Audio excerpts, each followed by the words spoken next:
Surah 63, Al-Munafiqun, the Hypocrites. In the name of Allah, the most merciful, the most compassionate. O Prophet, when the hypocrites come to you, they say, "We bear witness that you are certainly Allah's messenger." Allah certainly knows that you are His messenger. But Allah also bears witness that the hypocrites are utter liars. They shelter behind their oath and thus hinder their own selves and others from the path of Allah. Evil indeed is what they do. All that is because they first believed and then disbelieved, and therefore a seal was set on their hearts. As a result, they understand nothing. When you look at them, their persons are pleasing, and when they speak, you pay heed to what they say. But in truth, they are merely beams of timber propped up against a wall. They consider every shout they hear to be directed against them.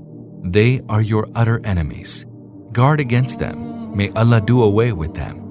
How are they being turned away from the truth?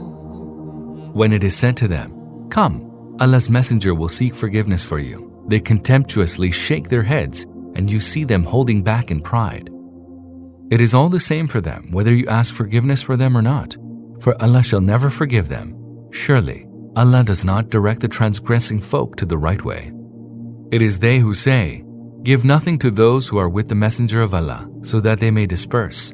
They say so, although the treasures of the heavens and the earth belong to Allah, but the hypocrites do not understand.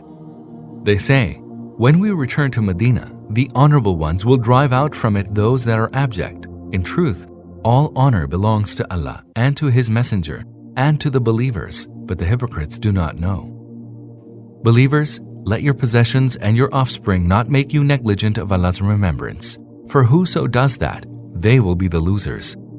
And spend of what Allah has granted you by way of sustenance before death should come to any of you, and he should say, "Lord, why did you not defer my return for a while, so that I might give alms and be among the righteous?" But when a person's term comes to an end, Allah never grants any respite. Allah is well aware of all that you do.